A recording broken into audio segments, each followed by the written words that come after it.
Praise the lord. యేసుతో నా జీవితం అనే ప్రోగ్రామ్ కి మిమ్మల్ని ప్రేమపూర్వకంగా ఆహ్వానిస్తున్నాను. ఈ రోజు మరి దేవుని యొక్క వాక్యానుసారమైన జీవితాలు మన జీవితాల్లో మన ఆశీర్వాదకరంగా ఫలించాలంటే మనం ఏం చేయాలి? మరి దేవుడు చెప్పే ప్రతి మాటకు కూడా మనం లోబడి జీవించినప్పుడు, ఆయన చిత్తానుసారమైన జీవితాలను కూడా మనం జీవించినప్పుడు ఎట్టి ఆశీర్వాదాలు, ఎట్టి ఉన్నతమైన దీవెనలు పొందుకుంటామో మన బిడ్డల జీవితాల్లో తెలుసుకుంటూ వస్తున్నాం. మరి దానిలో భాగంగా చూసుకుంటే ఈ రోజున ప్రార్థించే తల్లిగా నీవు ఉన్నావా అనే అంశంపై ఈ రోజున కొన్ని సత్యాలు మనం తెలుసుకుందామండి. అంటే ఈ రోజున మనం అనేక విషయాల గురించి మనం ఏం చేస్తూ ఉంటామంటే ఈ విషయాలు తెలుసుకోవడానికి ముందుగా చిన్న ప్రార్థన.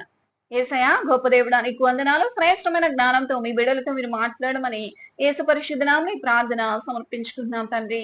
ఆమేన్. ప్రైజ్ ది లార్డ్ అండి. మీ అందరికీ ప్రైజ్ ది లార్డ్. చక్కగా ఈ ఛానల్ వీక్షించిన మీ అందరికి కూడా నా హృదయపూర్వకమైన ధన్యవాదాలు చెల్లించుకుంటున్నాను. మీరందరూ కూడా చక్కగా ఈ ఛానల్ సబ్స్క్రైబ్ చేసుకోండి, షేర్ చేయండి, అనేకులకు దేవుని యొక్క సత్య